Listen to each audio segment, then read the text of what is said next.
Qumshti i gjirit, një nga mrekullitë më të jashtëzakonshme dhe të nënvlerësuara të natyrës. Në vitin 2008, biologja Kate Hind zbuloi diçka nga shkenca, e cila ishte injoruar për shekuj me radhë. Qumshti i gjirit nuk është vetëm ushqim, është një formë komunikimi i gjallë, duke studiuar majmunët në Kaliforni. Hind vuri re një model të habitshëm, foshnjat meshkuj merrnin qumësht më të trash, më të pasur me yndyrë dhe proteina. Femrat nga ana tjetër merrnin qumësht më voluminoz, por të mbushur me kalcium. Ishte sikur trupi nënës e dinte saktësisht se kë po ushqente dhe reagonte në një mënyrë të personalizuar. Por revolucioni i vërtet erdhi me një zbulim që e ktheu biologjin përmbys, rrjedha retrograd.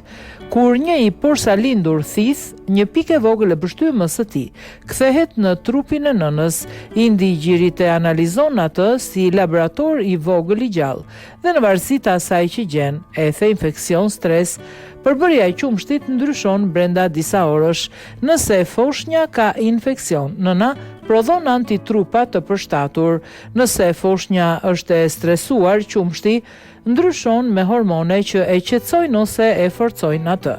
Qumshti ndryshon ditën dhe natën bazuar në moshën dhe seksin e foshnjës, madje edhe në gjendjen emocionale të nënës. Siç tha Kate Hind, qumshti i gjirit është ushqim, është ilaç dhe është një mesazh.